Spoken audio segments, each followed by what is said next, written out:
One day, I went to a high-end sushi restaurant with 7 of my mom friends. "We have a reservation for 6 under the name of Smith," said the boss mom, Emily, clearly. Then, looking at me with a mean smile, she said, "Thanks for booking the seats for us. I've changed the number of people so you, who are not our friend, can go home." The other mom friends snickered. "Sure, enjoy your meal." I said that as I walked away from the elite mom group. Later, a staff member came to me, and the faces of the elite moms turned pale. "My name is Cindy Smith, a 42-year-old housewife. I have a same-age husband and a 17-year-old son. We live a modest yet peaceful life in a quiet residential area. My husband, Dave, is a hard-working man who values family time despite his demanding job. My son, Eric, has been accepted into a university with a strong soccer program, as he loves soccer and seems busy making memories with his friends during his last year of high school. Now that parenting has somewhat settled down, I've started to have more time with my friends. One evening, I received a notification on my phone from an old group chat. It's been almost 5 years since anyone posted in that group chat. Since everyone's children seem to be graduating safely next March, I thought we could have a celebration party. It was from Emily, the boss mom. Then, one after another, other members expressed their agreement with stamps like "okay" and "looking forward to it." I just watched the conversation without responding. Then came a unilateral notification from Emily. "The party will be at the famous high-end sushi restaurant Isomaru. Cindy, you're okay to be the organizer this time, right?" I thought to myself, why me? I haven't met these people in over 5 years privately. When I didn't respond, just like before, the other moms quickly expressed their agreement. "Since everyone agrees, Cindy, please take care of it," said Emily. Her words made it seem like I was the organizer this time. "Maybe it's time to settle things," I muttered to myself and picked up my phone. It goes back 10 years ago. It all started when our family moved to this town due to my husband's job transfer. At that time, my son Eric was in the 2nd grade. Leaving friends from his kindergarten behind, we were both anxious as we headed to his new elementary school. Following my husband's suggestion, we applied to the nearest private elementary school, and Eric was successfully enrolled.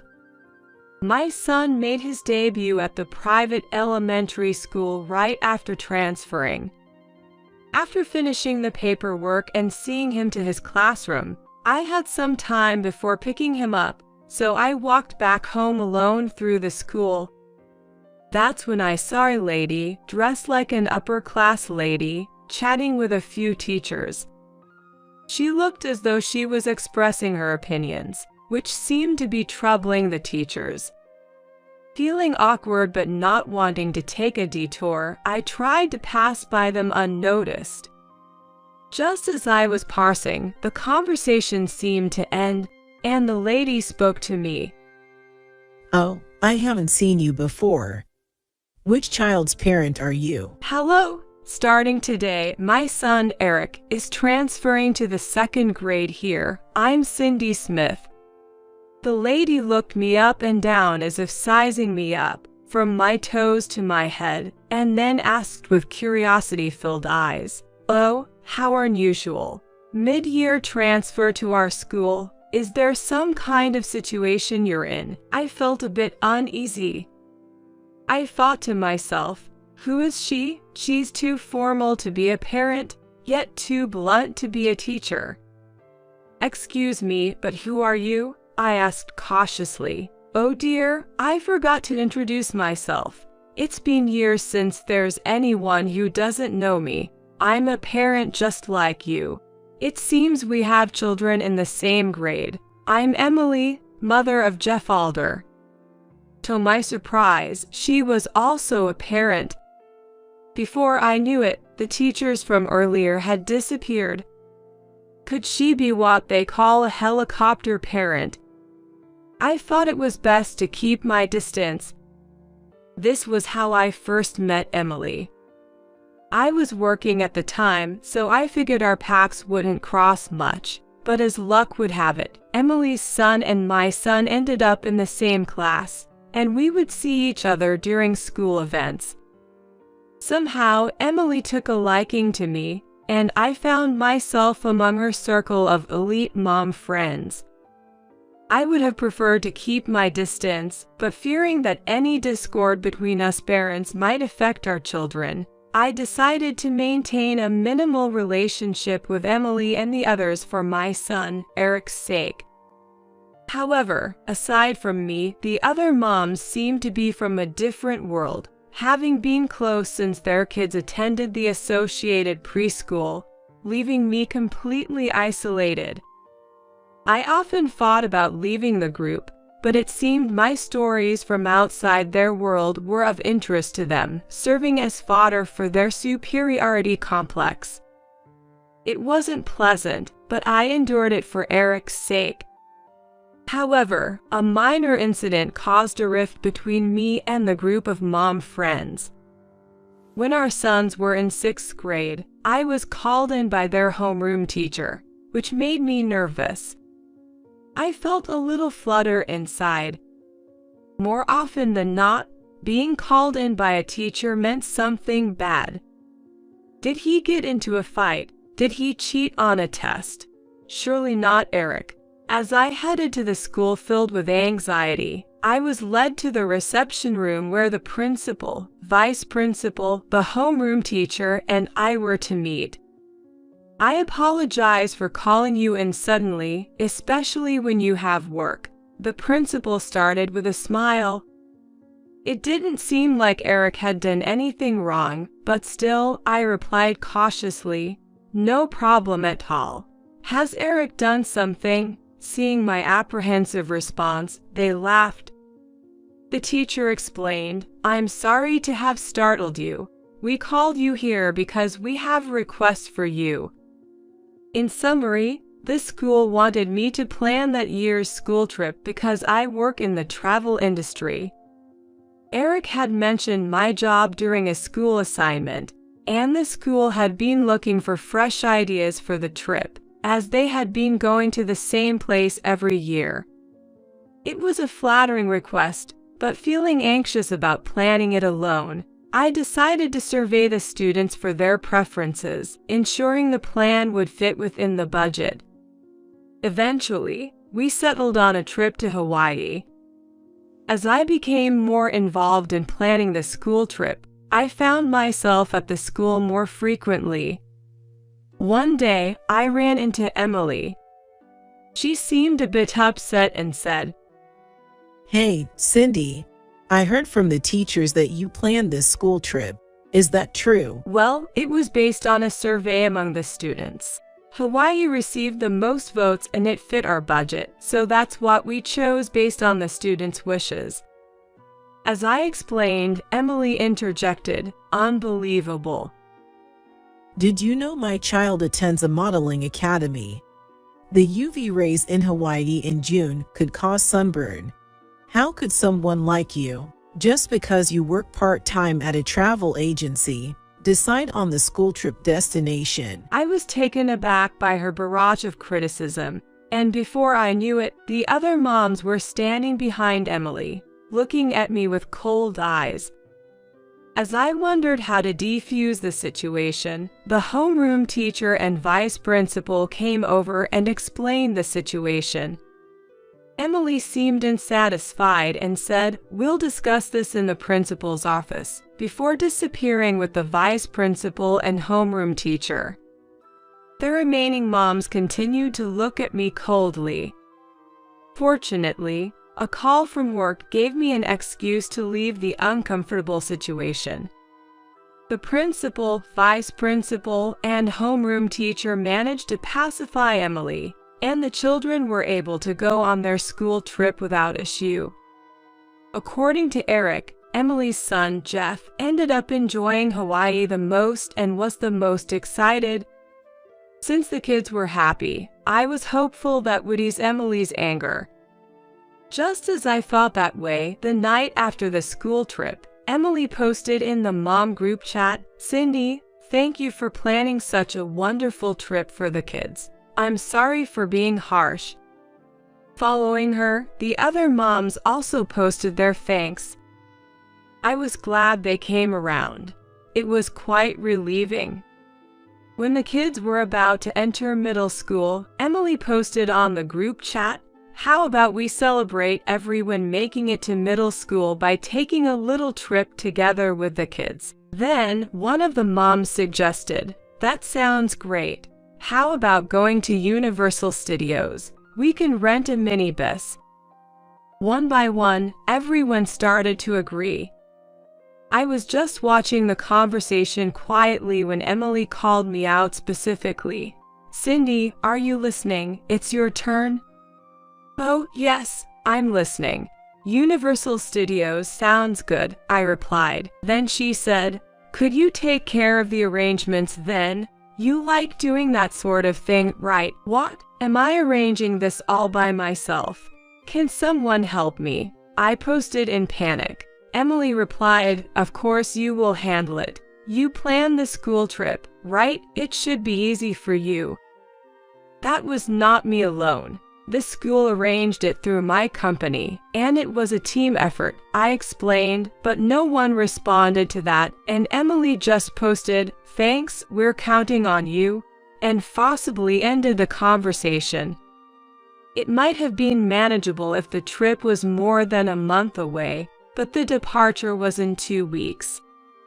It was the spring break season, and hotels were getting booked up everywhere. I asked the other members in the group chat for help, but my messages were read and ignored, and Emily would ask me, "How's it going?" once a day. I wanted to cancel the trip altogether, but I wasn't sure what the mom group would say, and more importantly, my son was really looking forward to going to Universal Studios. Despite not wanting to use my company's resources for personal matters, I reluctantly did so to make the arrangements in time. One thing that bothered me was Emily insisting on using her name for the group reservation. Additionally, I was concerned that I had to front the payment and collect it on the day of the trip. Then came a day I'll never forget. On the day of the trip, when my son and I arrived at the meeting place, the other members were already there. In fact, they were on the bus, ready to leave, so we hurried over. Why were they all there 30 minutes before the scheduled time when they usually show up at the last minute? I had a bad feeling. Gasping for breath as I tried to board the bus, Emily blocked the entrance and pointed to a sign saying, "Can't you see this?" It read, "Capacity 15." The bus I arranged was supposed to be a 20-passenger minibus. Our group consisted of 7 moms, 7 kids, and because it was a long trip from the Midwest, I had arranged for 2 drivers, making us 16 in total. A 15-passenger bus wouldn't have enough seats. With a malicious smile, Emily said, "You could have spared yourself the hurt if you had arrived right at the meeting time. We moved up the meeting time so we wouldn't hurt you. You seem to be under some misunderstanding," she continued. "I'm sorry, what do you mean? Where are our seats?" I asked, only to hear laughter coming from the bus. Then Emily, holding her stomach from laughing so hard, said, "Oh dear, you're still misunderstanding. Why would you think you and Eric are coming? This is a trip for us and our kids. Were you a part of us? But you asked me to arrange everything in the group chat," I replied, struggling to contain my anger and frustration. "I did ask, but who said you were coming with us? Can you read? Don't make such a mistake," Emily continued, still laughing. "That's awful. how could you do this? Did I do something wrong? As I protested, Emily retorted, don't you see your own mistake, exposing someone else's child to the risk of skin cancer? You were the first to betray us. Emily was still holding a grudge about the decision to make the school trip to Hawaii. Anyway, that's the situation. We're going to be late, so could you move? Emily pushed past me, closed the bus door in front of me, and the bus left. Left behind were my son and I. Mom, what about Spider-Man, Harry Potter? My son asked, tears welling up in his eyes, realizing he wouldn't get to see the much-anticipated attractions at Universal Studios. He was so looking forward to Universal Studios. It seemed like my son understood that he couldn't go, that he was being left behind. It was too much for my son to see his mom being treated so coldly by other adults. I'm sorry, Eric. We can't go with everyone today. We'll definitely go with Dad next time. I tried to comfort him, but he couldn't hold back his tears any longer and cried on the spot. I managed to hold back my tears, hailed a taxi, and we went home. My son was so upset and ashamed that he stayed in his room for 3 days. Worried about him, my husband and I took turns staying off work to be by his side. 3 days later, when I returned from work and checked our mailbox, I found unenveloped cash and a partially eaten bag of snacks from Universal Studios. Clearly the return of the trip expenses and a thoughtless attempt at a souvenir. I knew who was responsible. Judging by the amount of cash, it was meant to cover the trip costs. I hid the snack bag deep in the trash so Eric wouldn't find it and stored the cash, finally noticing my hands were shaking. How far would these people go to hurt someone? Hurting my son was unforgivable. I thought I should stop associating with them. With that thought, I decided to stop checking the group chat altogether. Years passed with no contact from the old mom friends group until about 5 years later. The group chat sprang to life again, moving forward without me just like before. From the chat history, it seemed that not just me but other former mom friends hadn't updated this group for a long time, indicating they had formed a new group without me. In the midst of it all, there's only one reason they're chatting again in the group I'm in. It's to use me.